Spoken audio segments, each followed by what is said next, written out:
Welcome to the Spin Cycle Podcast, everybody. I'm Kaylee Fretz. Oh, that's me. I'm John Long. Hello. And I'm Dan Cash. Today on the show, the Los Angeles Olympics in Ineos, a bad vibe check. Simon Yates doesn't care about money. And a SRAM drivetrain with cables, plus a couple more things. Let's get on with the show.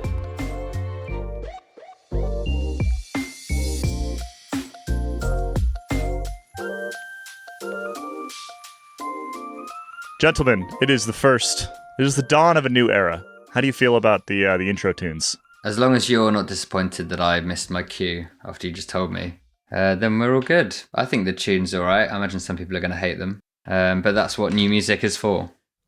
Of our options, we had a few options, but that was my favorite one. So I think in the depths of the off-season, we should go through all of the potential jingles we went through. We'll do like a live listening sort of thing. That could be fun. I think, second place, I believe, in the final voting was what sounded like the Top Gun theme tune a little bit. So if that's what you would have preferred, sorry, it was close, but no cigar. You may have noticed that this podcast has a new name as of this week. This is something we've been talking about for quite a while. We teased it last week. Actually, we didn't tease it. We told you exactly what it was going to be called last week. We are now the Spin Cycle Podcast. I don't want to rehash the whole history again, but the really brief version for those who missed last week's episode, Placeholders was always going to be a placeholder, right? Like that was literally the whole idea. That's why we called it that. And then we just never changed it for various reasons. And frankly, we're just sort of, I don't know, mature enough as a media company now, as a podcast, that we needed to do that. And Johnny has built this incredible newsletter, which everyone should subscribe to, by the way, and read every Monday and Friday, with very similar vibe to what we go for in this pod. And so it just made sense to sort of use the name across the whole thing. We talk about a lot of the same things. It's a lot of the same people, and we just like it. So welcome to the Spin Cycle Pod. Yeah, I sold the rights for a huge bag of money, which is why I'm now in this tropical paradise behind me. I'm not sure if we're going to use the video that we're recording. So from the basement to paradise. It's an inspirational story for all of you out there. And I know Americans like inspirational stories of nothing to the top. So just absolute bootstrapped all the way up to the top. Yeah, truly impressive. Speaking of, can we talk about Ineos a little bit? That's the A block of today's show. Doing a little Ineos vibe check. Now, we've talked about this quite a lot over the last couple months because there always seems to be something new coming out of this team. The latest this week is that Luke Rowe, who rode for this team for a very long time, like a decade or so, is apparently, and this is according to our old friend and colleague Dan Benson, who has a great Substack that everybody should go check out. According to Dan, the longtime Ineos rider is headed to Decathlon to be a director sportif. Do we think this is actually happening? Dan's a well-sourced guy, so I feel like if he's reporting it, there's something to it. I think they must have just offered him maybe 2 to 3 canoes, and he couldn't say no.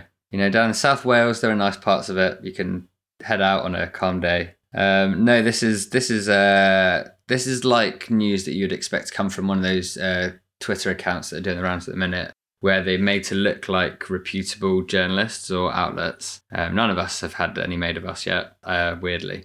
That then tweet Cycling out. Muse. Cycling Muse feed is a good one. There's one for Ciro at Gazzetta, but I think he's quite upset about it, or at least like he was tweeting, being like, this is not great, which is true. But it sounds like one of those news stories, because Luke Rowe becoming a DS for anyone but Ineos is just bizarre.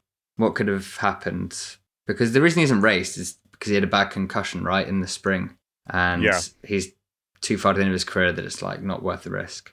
But so much institutional, like of all the people in that squad currently and who has the institutional knowledge, there's really not that many left anymore from like the glory days. So for him to be like, I don't fancy any part of this going forward, just bizarre.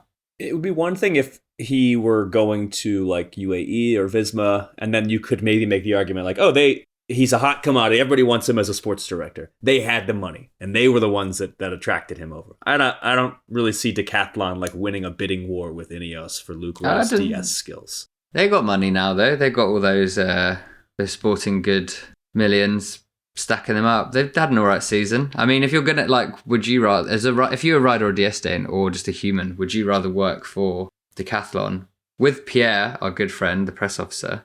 Or would you rather go to Ineos, where everyone there looks like they're having a terrible time all the time?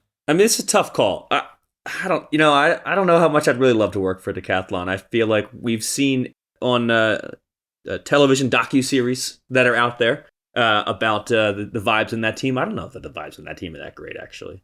What, Decathlon? There is new leadership over at Decathlon. There's new leadership over there. Oh, yeah. And I do think it's improved. It's true. I think this year is significantly improved from everything that we hear. Yeah, we've come back to this Ineos story so often, again, because there keeps being little bits dribbling out, right? Like they're just little additional hints that stuff is quite broken behind the scenes. There's a great discussion actually happening on the Escape member Discord this week, and specifically on the Placeholder channel off the back of some of the stuff we were talking about. And lots of sort of theories thrown around. I don't know if there's sort of an overarching theory that you can apply to this other than just sort of like institutional decay is the only thing that I can kind of think of, right? Like you can maybe try to play the blame game. And I think like some people have tried to blame Rod Ellingworth, for example, right? Like Rod came back from Bahrain, but then he left again.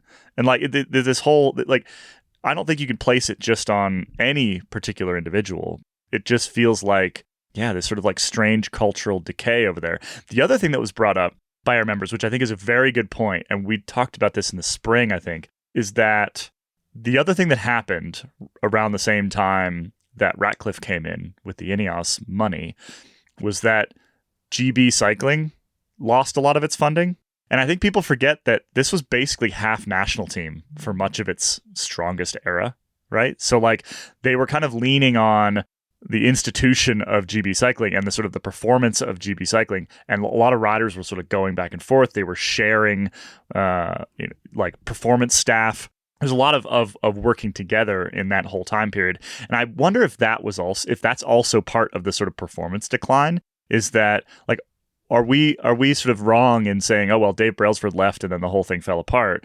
Or is it something more, I guess, kind of structural where, was the performance side of GB Cycling, which was also Brailsford, was that kind of propping up this team, or was that giving this team an advantage over the competition for years because it had basically like a nation state behind it in a similar way that like UAE does now? Yeah, now you can't move for nation states or big men. I guess the difference was Jumbo Visma didn't really have anything like that. I mean, that's a similar story to unpack at one time, right? How they got to be so dominant. So yeah, we should definitely do that at some point. I guess with the Ineos thing, it's like not only did Sky have a big budget, I guess my point is that they had basically an even bigger budget because they were also leaning on the national team performance, right? Like Manchester Velodrome, that whole system was helping prop up an already very rich team. So the rich team could spend all its money buying all the riders it wanted, and then it could get all the performance side from GB. Anyway, just kind of a theory, but we have talked about this before, and I've chatted with a couple long-time English journalists who have said similar things. So I think there's something to that piece of the puzzle. I'm not saying it's the whole thing, but I think it's a piece of the puzzle that hasn't been talked about that much. It's like another piece of the puzzle that is a little bit messier or just like less fun to talk about because it's less of a story of decline, is that I think UAE and Visma emerging, it had a big impact on this team in a way that this team was built to win and built to have good vibes when they were winning. And then all of a sudden, when there were rival teams that were actually able to stand up to them, and now there are more than that, they're able to consistently beat them. I think all of the pressure within the team, it starts to get kind of unpleasant for the riders, and it becomes a very different environment when guys like Froome and Thomas just kind of aged out of their prime. In Froome's case, maybe a little bit prematurely because he crashed and all of a sudden was no longer the contender that he once was. They didn't replace them with talented youth other than Egan Bernal, who then crashed on his own. And then we had these other teams emerge. And then all of a sudden, it's like this team that was built with this whole idea of winning.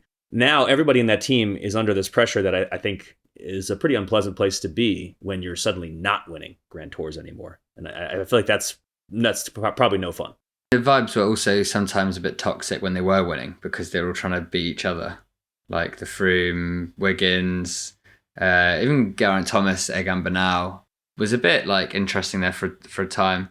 I think the other huge problem is when you have a new owner who like really only cares about winning the Tour, which you can kind of say about that was the same at Team Sky, except they also did win it. won the Tour. They won it a bunch. Yeah. So then it's hard. Yeah. Like if you're a rider and this staff, I guess you can motivate yourself to like win Amstel Gold Race or win these week-long stage races. But really, if it doesn't shake anything fundamental for your owner and why he's putting the money in, then there's kind of a listlessness. Like I've been writing or trying to write a whole feature about what's going on. It's hard because no one will really say anything, and that's why we have all this discussion. Why these news stories like Luke Rowe going to Decathlon ring louder than they otherwise would, because we don't get answers out. Just these things happen.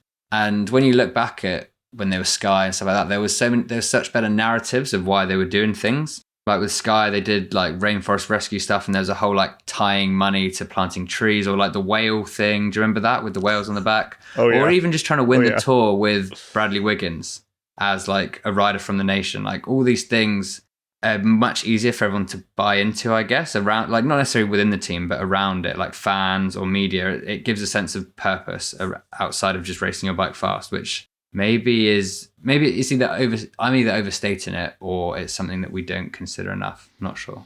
Johnny, you'd be familiar with the term banter club. Are you going to say that Ineos is now in its banter era? So Paul on Discord said this, and I think he may be right. It's more of a feeling, I think, than anything, right? It's like a club that can't get out of its own way. And so like in all of its attempts to do better, it actually is just funnier. Oh, sorry, like like Man United, effectively, where they've another Ratcliffe, also owned by Jim Ratcliffe. Yeah. Maybe that's what attracted him to buying them. Yeah, I mean this is deep into it, right? It's but I don't find it necessarily that funny, because they still, like with Manchester United, the reason why it's funny in other clubs or other things is that you have these peaks and troughs where like, oh, everything's fine and everything's not, and everything's fine, and you sort of lurch from joy to despair, where it never really feels like anything that Ineos or his riders do is enough. And more to the point, it's like when their new CEO John Allett comes out and just says stuff like, we're searching for maximal gains now, and it just all gets a bit too like there's no soul to be ripped out anymore, because it's and then Dan Bigham leaves, so you're looking for maximal gains, and then your performance and then Mr. Maximal Gains, he's gone, leaves. Right. Anyway, I think that's enough on the Ineos vibe check. There's not the key here was the Luke Rowe story, which is genuinely interesting. The fact that this rider, who is so tied to the British team, is seemingly going to a French team to be a director, a team that speaks French internally. And Luke Rowe, I believe, speaks a bit of French, but is not going to be to the level of his riders, for example. And a team that is also losing its sort of like star English-speaking rider, because Ben O'Connor is leaving. So there's a whole bunch of things that just like none of this makes any sense. And whenever things don't make sense, like if it doesn't seem logical, there's usually there's some other reason that's behind the scenes, right? Just lastly on the Luke Rowe thing, I can't remember where I heard this. It was years ago now. Something's going on in my brain. Can't remember. But once we get off season, sort of everything folds into one to be brought back out in March. But I'd heard that he owned a huge bunch of property in Wales and was like this mass, like, I don't know where I'd hear this from, but like that he was like sorted, like after he decided he didn't want to ride his bike anymore, that would be it, because he's just going around collecting all the coins and everything's fine. But if you are taking a sports director job at Decathlon, unless you have an insatiable love for the game, which he might, we don't know, because he wanted to do an interview with us. Oh, hey, this is exciting though. Oh yes, good point. So I know what you're about to say. This is a bit of now Spin Cycle podcast lore here, which is that Johnny has been trying to get a Luke Rowe interview for approximately a decade and has not succeeded yet. Not a decade. I'm not that. Half a decade. Half a decade. It's the impossible task for Johnny Long. And part of that was he was a rider and he's sort of protected by the press officer on the team, right? But directors, you can pretty much always talk to directors because they're not tired. They didn't ride their bike all day. They're just standing outside a team car. So this is an exciting moment for you, Johnny. You can head over next year's Tour de France. Yeah. Doorstep the man. When Pierre, I'm close with Pierre, so then I can get the, Yeah. Muggers will help us out. Hopefully Luke won't hear that I've launched unfounded rumours that he's a huge landlord, which is a bad vibe in the UK to be a landlord at the minute. Is it? Into the world. Yeah. Well, and also they're changing laws around like buy-to-let properties. So maybe his property empire is falling down and that's why he's taking this job. Lots of loose threads. None of them are able to be stood up in any way. But hey, this is what you've named the podcast. So this is what we're going for now. Yep. If you haven't already, Luke and Geraint Thomas they make a podcast regularly. That is worth listening to as well. They talk a bit about this. They talk about some of the vibes. Like they're pretty honest about like how bad it is, which is quite. They are, quite but they're not interesting at the same time. They're honest in a way that's not going to get them in trouble. Yes, but you can kind of read between the lines a little bit too. Anyway, go check that out if you are looking for something else to listen to. We're going to take a short break, and when we come back, Simon Yates.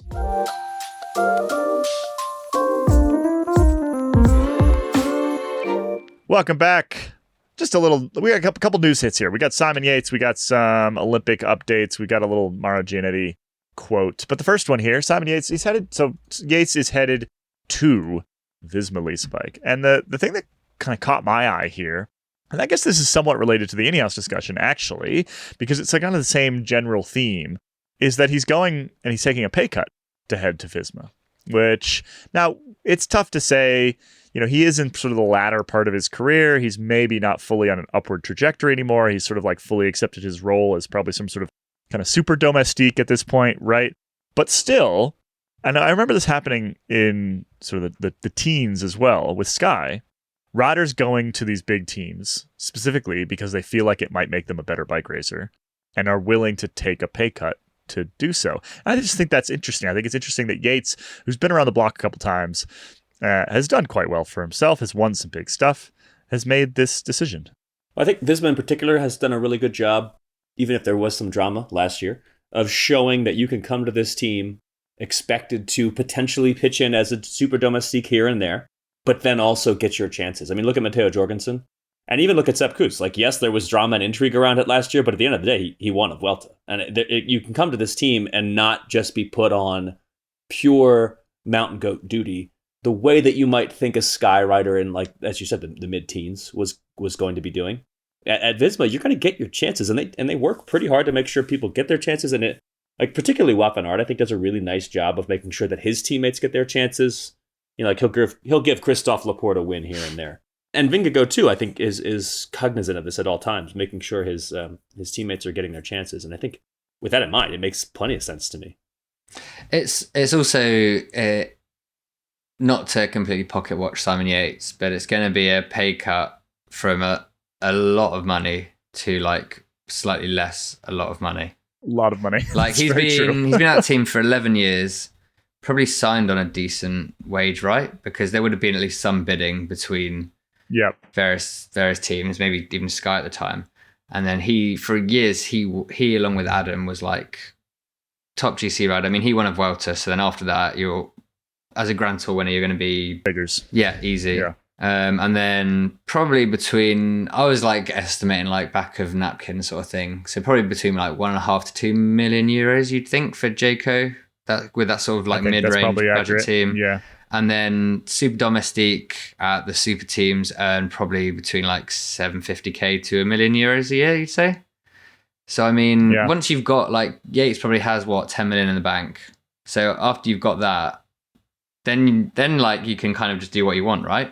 You can earn like a little bit less and probably have more fun riding to win a Tour de France, which Yates has never really got to do properly in his career. Obviously, he's kind of framed it as like, I was willing to take the pay cut to go to this big super team, right? But like, it's also possible that was the best offer that he had at this point. That is also equal possibility that is the case. I think Jayco were quite keen to keep him. I think it was Yates more that was assessing his options, and that's why Jayco then had to scramble to sign Ben O'Connor. So Ben O'Connor's probably done like pretty well out of the whole thing. But I mean, it makes sense, right? If you've only got so many years as a professional, it's not all like at the start, it's probably more about the money because you're like, right, I've got to make it.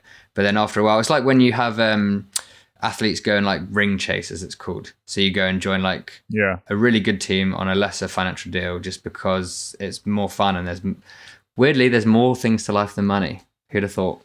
I actually really like that, though. I feel like there's so many times where you think, or you hear about athletes go, this is particularly true in American sports, sign with a team purely for the money. And you think like, why does it matter that they're going to make an extra $2 million compared to the contract they got from this other team where they'd probably be happier?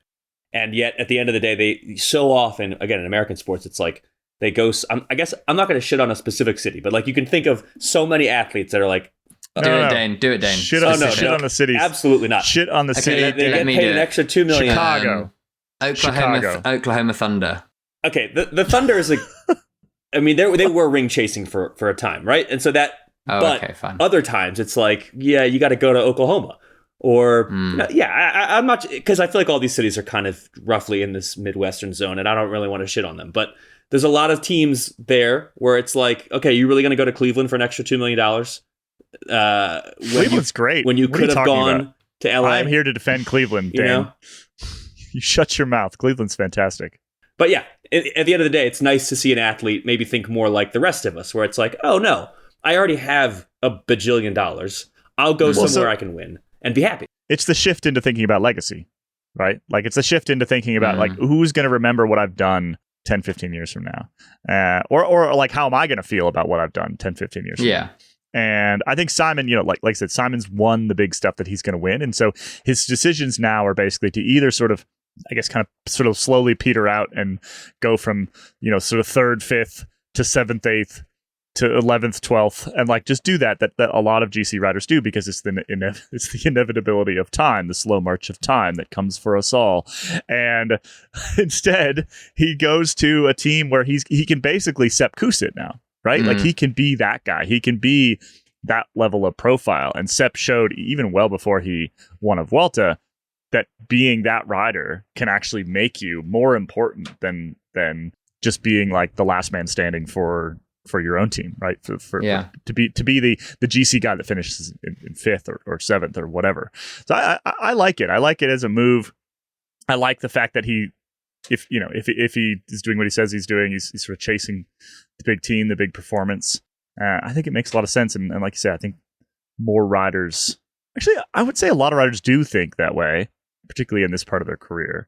But it's good to see nonetheless. It's way more fun. We've talked about this before. Being like one of those super domestiques that steps down from being a GC guy. It's like you're still amazingly good. Everyone spends the whole time saying how good you are as well. You always get thanked. Yeah. Your effort finishes like 5 to 10K from the top of a horrible climb, and then you just take it easy. Way easier. Way easier. No pressure. Just go back to the bus. Like the vibes on Mikel Landa this year have been great. Yeah. And it's just so different from when he was the only guy. And now he gets to be first of all, he does still get to finish top 10 at the Tour de France. He finished right where you would have expected him to finish the Tour de France. And yet he also gets all this, positive comments from his friends. Nice job, Mikel. There's a large thunderstorm passing overhead for me right now. So if you hear rain or like thunderclap that just went, just know that it's not at your house, it's at my house. Or maybe it is at your house too, I don't know. But Final Simon Yates thing. How much do you think this decision was that Visma Lease Bike have upped their merch game and now do a whole array of merch for a lot of their riders, especially English-speaking ones, so that he's going to get like a Yates sort of Buckingham Palace, Beefeater Guard t-shirt, or if he crashes at a race and has to go to intensive care, Visma Lease Bike may put that jersey up for auction and then take it down when people are like, that's weird. That happened with Wout van Aert, I actually got a reply. I got a reply from Visma, which didn't put in the newsletter this week. Should I see what the guy said? Here it is. Yeah, it was never supposed to be in the auction apparently, but it was just an accident. That there's obviously someone whose job is to collect jerseys and like take the photos and put them on the site, and maybe just wasn't a cycling person that isn't like, this is weird. Yates, both Yateses forever. My brain is broken with them. They are Australian. They're Australian. Yeah, you say that, and I don't know why. And I know this isn't true, and I know that they'll probably be insulted by it. But nonetheless, for whatever reason, it's just stuck. It's stuck in my head that they always will be. So sorry, Yates twins. I have a quote that I'd like to briefly discuss. And mostly it's just because it's kind of terrifying for everybody else. I actually just reposted this on my Instagram. The clip from Borat where they're in a car, and I think they're actually talking about something that's quite lewd, and so like the actual context of the real clip I think is not so great, as a lot of things in Borat are. But anyway, it's been sort of adjusted. Why don't we just play it? How about that? We'll just play it. I'll drop it in. What? How about that? Isn't that You amazing? joke? How about that? That's good, huh? It's not good for me. Oh, it is good. So this quote from Mauro Giannetti says Pogacar will only get better. He's 26 years old. He's 26 years old, and that Borat quote is basically like the other dude in the car is saying something is good for everybody, right? It's good, and Borat says not good for me. And this is exactly how I think the rest of the cycling world will probably feel about this quote that Mauro Giannetti has put out here. Do we think it's actually true? Is Pogacar going to keep getting better in the next couple of years? Normally you'd say yes, but some riders do kind of peak early. I feel like quite often with riders who become big stars early on, they do start to maybe just plateau, not necessarily decline, but they don't necessarily get better when they are 26, 27, 28, the way that you generally expect humans to do. Like, so often you see, a lot of times it's a negative. It's like Nairo Quintana when he was 23 and everyone was like, oh, how many tours is he going to win? And then he just kind of never got better than he was at that time, and actually kind of just got worse. Sad. But there's a bunch though. And there's a bunch across all sports too, where it's like they were superstars and they were 22, 23, and they still were good through their mid-20s, but they didn't necessarily get better when they were 30. And I feel like that actually happens quite frequently. So I would be kind of surprised if Pogacar got that much better from here on out than he is. Yeah, I mean, luckily Quintana didn't really feel anything when he failed to live up to his prospect. But numb to the world. Yeah, numb to everything. But I mean, this period of the year where we just get these quotes just really tires me out. It's just like boss of person who needs to do well for boss to like make even more money and get even more success says something that would be good for him to happen. Or, just like he has no clue. He doesn't know what's going to happen. Zero clue. And we should always just take what Giannetti says with a pinch of salt, I think, because I imagine there are more ulterior motives than ulterior motives superstore.com going on. He gives me like agent vibes. Giannetti gives me like agent vibes, and I don't say that in a nice way. That's if you know me and you know, it's not a compliment. Yeah, just anyway. Let's move on to the next news item here. So, Tour de France. We have what else do you say about that? Yeah, he may get better, and that's terrifying. He may not. And Vingegaard's probably also going to get better. So anyway, we'll move on. The Tour de France and the Los Angeles Olympics, so 2028 games. There's going to be this overlap. So Johnny, what's going on here? Yeah, this is a ways in the future. But talking about something 4 years in the future is less stupid than talking about Giannetti saying Pogacar's going to get even better. Basically, LA Olympics are going to take place July 14th to July 30th. I was furiously trying to track down why this is yesterday, but the internet, I think the internet is getting worse, by the way. We can talk about this maybe in After Dark, but it's so hard to actually find the stuff you need these days on the internet. It's really annoying. Yeah. Google sucks. Basically, you have to go to Reddit and then just hope that some random person and their theories are correct, which is just like not how anyone should be spending their lives. Apparently, it's because the LA Games in some sort of sustainability thing, which is always just like, the Olympics is not sustainable. We can make little changes, but it's just horrendous for the environment. They're using a lot of college dorms to house athletes and facilities, and they're using some NFL stadiums for the events. So you have NFL preseason starts August, and I imagine they're not giving up that stuff. And then college kids go back in August or start in August, which I didn't know. Middle of August usually. That's quite early. They get out in like late April, early May though, generally. Really? Yeah. That's weird. Anyway, so they need all their stuff back, like UCLA or whoever are lending all these dorms. Right. So that shifted it back right into the middle of where the Tour de France would normally be. And so Christian Prudhomme was talking to our favourite Dutch boys at Wheeler Flits, sort of a bit like exaggeratedly, pissed off about he's going to have to figure out what to do, being like, maybe we'll start it before or after, I don't know. The UCI has to decide. starting afterwards would mean tour for the entirety of August, which would be weird. Super weird. No Bastille Day. That'd be bad. But you could start it before and you could finish on... Be less hot, but you could start around like 24th, 25th of June and finish by Sunday, July 16th. And then do the same as what they did for... That's what they did with Tokyo, is that it was you had 6 days. I was going to say, like, I mean, so my birthday, June 30th, generally I'm already at the tour then, right? So it wouldn't be, it's only about a week shifted.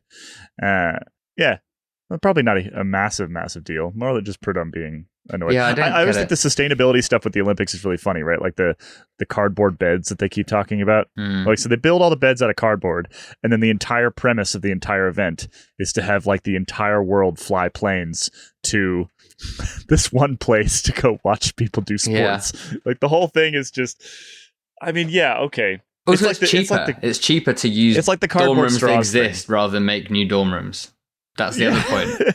It's like the cardboard straws thing. We've all been convinced that it's we just need to use cardboard straws. That it's not it's not the massive oil company's problem. It's just us and our straws. Was it you or Ian at the tour who found out that now the bottle caps don't come off bottles? They get stuck there. Oh yeah. Was that you guys? Was it you? You were like, this is so weird and pointless. Deeply annoyed by it. That one I kind of get, because I think whenever they do like the big scoop up of trash, this is kind of an after dark discussion now, isn't it?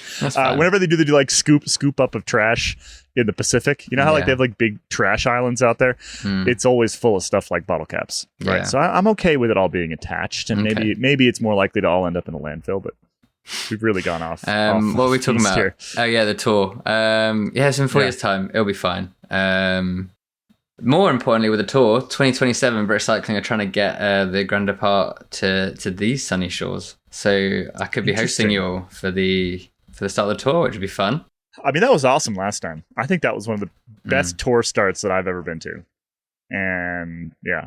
You didn't specify where in the UK, Johnny. So are we going to Bristol? Well, they don't know yet. No, well, they said they're going to try and go for a big city. So London would be a candidate, but they're also considering like Glasgow and Cardiff. Cardiff's not too far, so we could stay in Bristol. I would just want to see like you guys like in a Wetherspoons or something. Or like, I'm just going to have to find like very English things. But like not English, like touristy English, more just like this is how we live our lives things. Yeah, like this has become the British Stereotype show, because you mentioned Beefeater and... the Buckingham Palace those ones earlier. Yeah, that I was playing up there, but I mean, like more like I'll take you to Greg's. You'd like Greg's. What's Greg's? Like a chain bakery, very cheap, very good. Oh, I like it. All right, great. Hey, we got one more thing. We got one more news item.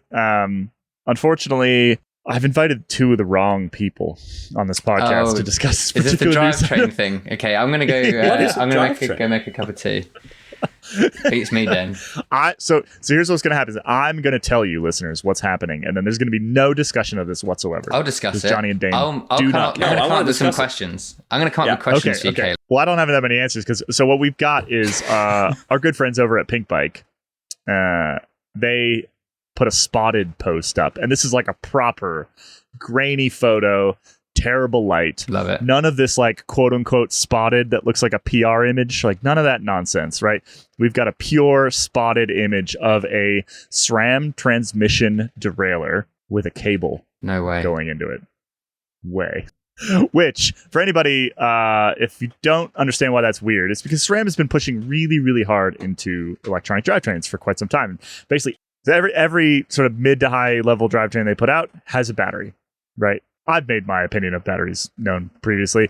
I find them quite annoying. However, these drivetrains they work really well. Like new transmission stuff is unbelievable. You can basically shift under load. It's awesome, right? So to move that technology to a cable actuated system and to potentially be launching a sort of mid to high level cable actuated transmission drivetrain is genuinely very cool. And I'm all for it. And I've mentioned this a couple times, building this mountain bike. And if this was out now, I would heavily consider it. I would imagine it's not going to be their highest end group. That's going to be still electronic stuff, but they're working on it and it's out there. And I think that we're going to see cable actuated transmission sometime soon. If that means nothing to you, then, just go and continue to live your life. Question. Yeah. Why are they doing this? Probably cost. There's kind of only so cheap you can make the lowest end electronic rear derailleur is still hundreds and hundreds and hundreds of dollars. Okay. So they could do it significantly cheaper this way. I have a point. I have a thought, Caleb. Point. Can I have a thought? Am I allowed? Jesus Christ. Yeah, you can have a thought. To Johnny's question. Let's determine whether it's a good thought after you say it. Okay.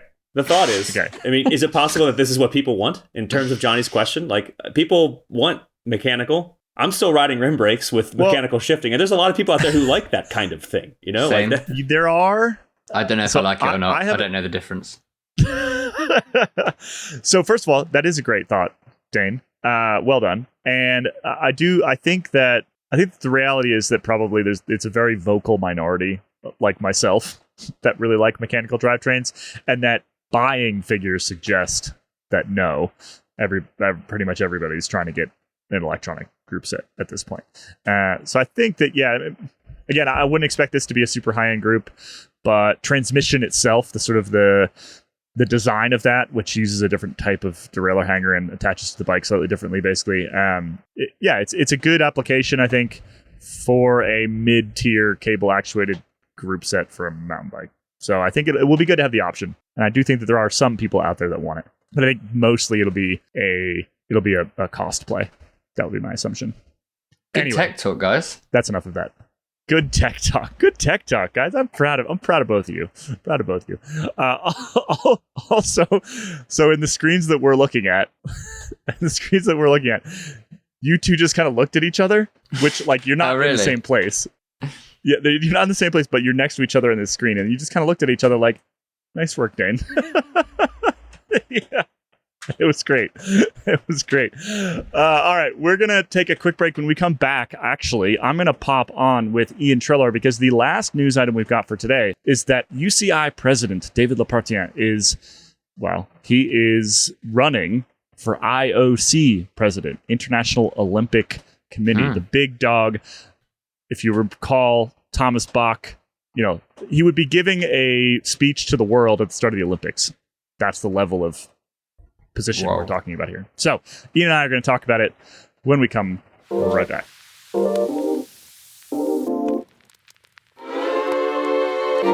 Welcome to the podcast, Ian Treloar. We're here to talk about the IOC, the International Olympic Committee, the UCI, the Union Cycliste Internationale, and David Lepartien, the head of the UCI, because Mr. David is, apparently confirmed that he's running for IOC president. And I was going to say that your position at the forefront of Dictator Watch puts you in a good place to report on this story. But I feel like we don't necessarily want to draw that connection so early in this discussion. But why don't you tell me why we care about this? So the head of the UCI running for the head of the IOC. Why do we care about this? And can you explain it to me?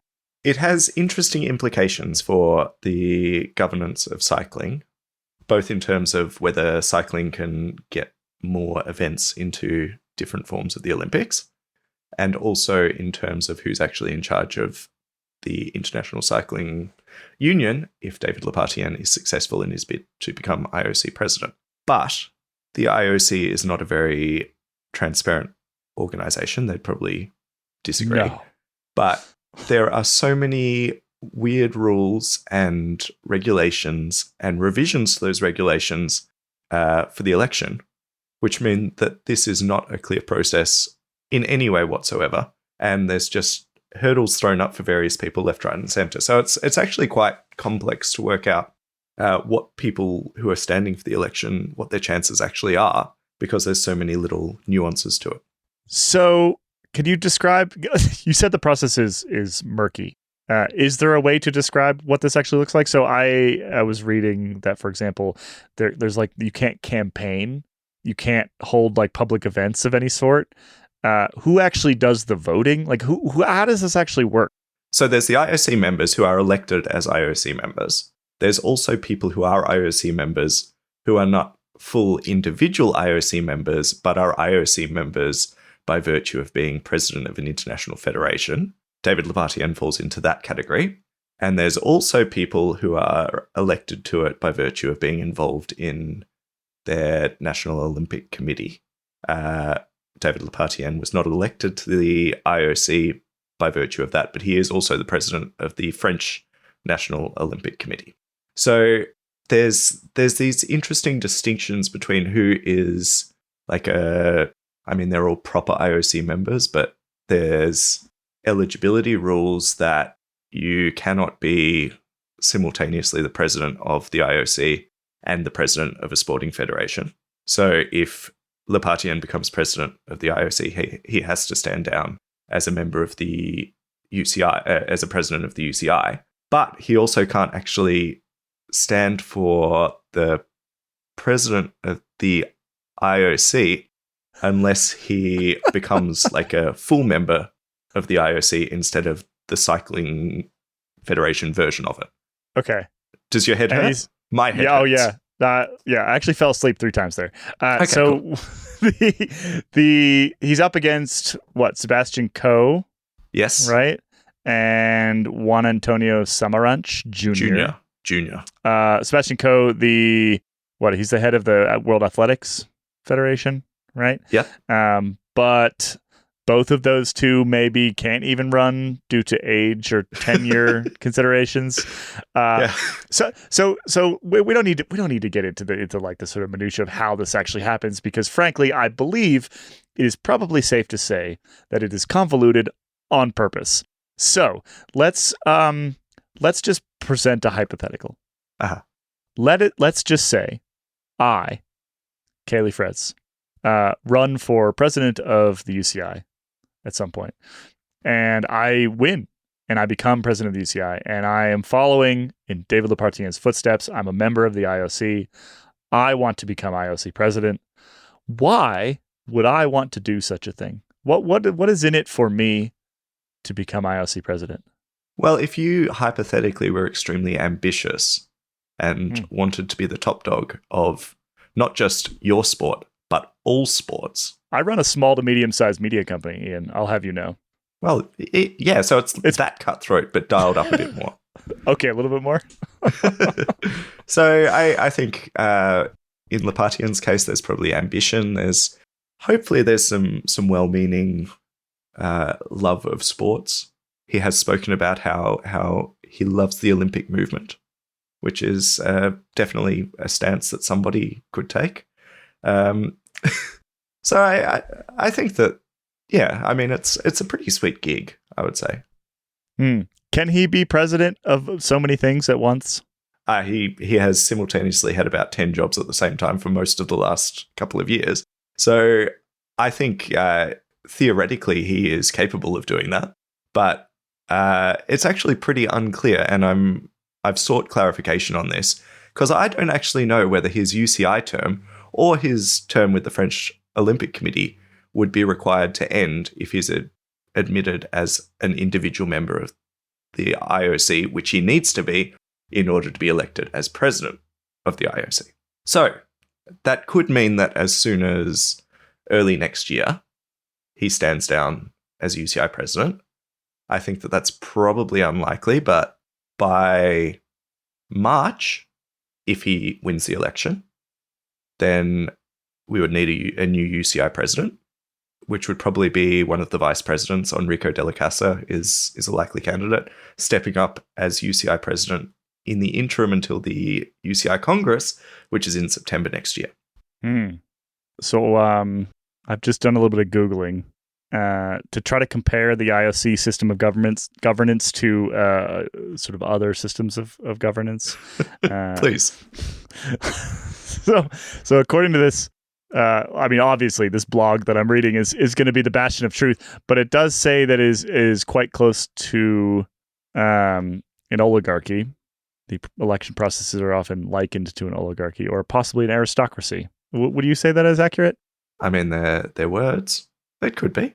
It doesn't sound like a normal election to me. It sounds like there's a fair bit of backroom dealing and trading of favors and lack of transparency. I mean, transparency in elections is kind of the whole thing, right? Like when you don't have transparency in election, can be lots of things that is not necessarily. Things may not be as they seem, or the result may not be the direct end point from a series of things that happened prior, like votes, for example. Well, I think that we can say that this is not transparent in the fact that IOC members are not allowed to say who they voted for. I love international sport. Okay, so to wrap this up, David Lepartien is running for IOC president. Is this a good or bad thing for cycling? Let's say he wins. Is this a good or bad thing for cycling, do you think?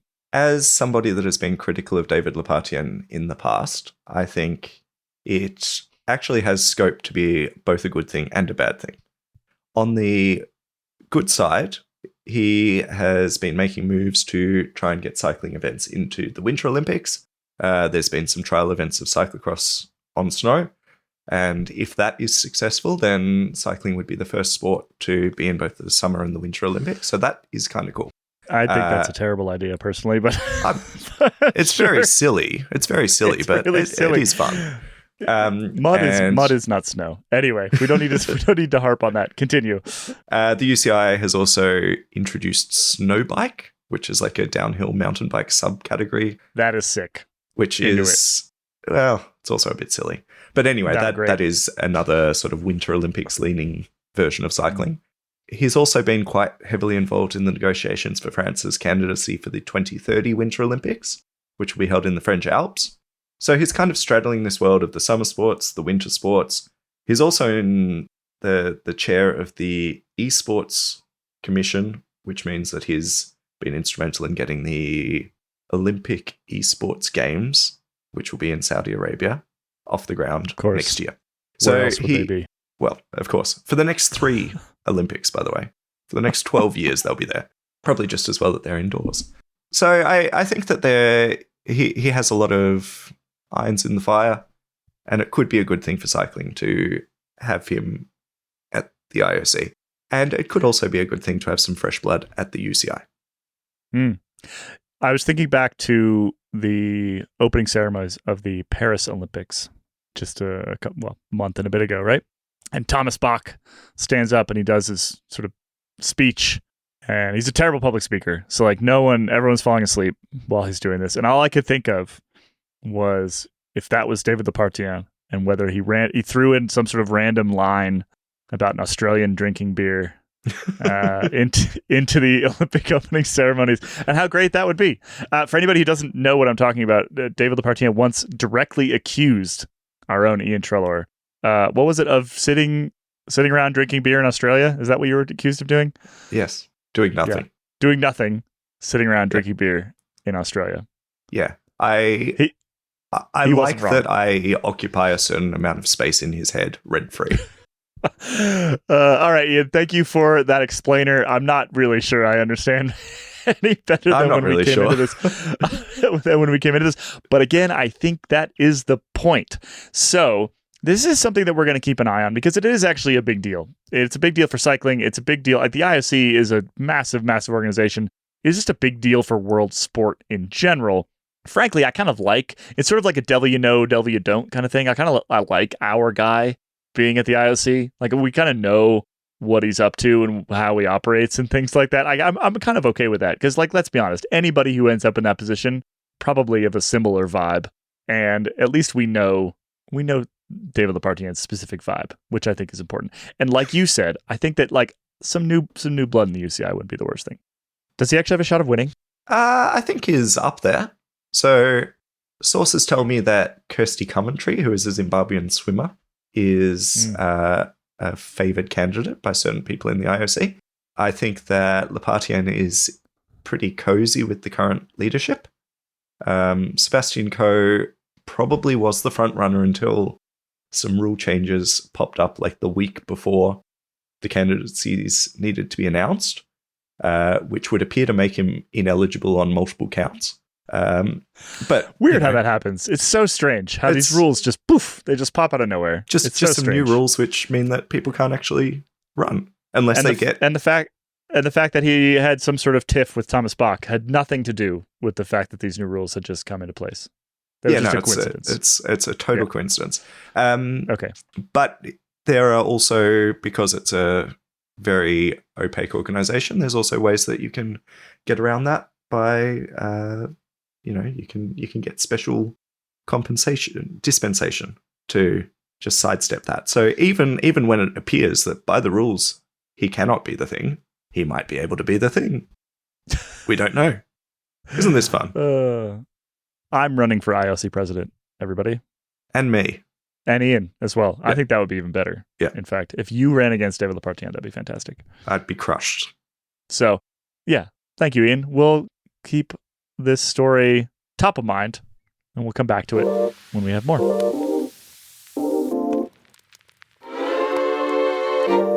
Welcome back. Well, actually, that's the end of the show. So there's no more show.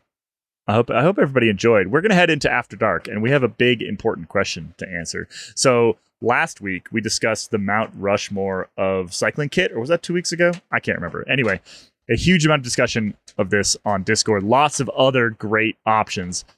Kit, actually, is going to be putting together a story on this weekend, and we're going to take the same concept. I like this Mount Rushmore concept. I think it works really well. And in today's After Dark, we're chatting the Mount Rushmore of mountains. So, if you're a member, hang out. We're going to go chat about that. If you're not a member, what are you doing with your life? Head over to escapecollective.com/join. You'll get access to everything on the website. You get access to the premium content in this podcast. You get access to Performance Process. You get access to premium episodes from Geek Warning and Wheel Talk. You get so much stuff. Go sign up and join us to talk about the Mount Rushmore Mountains.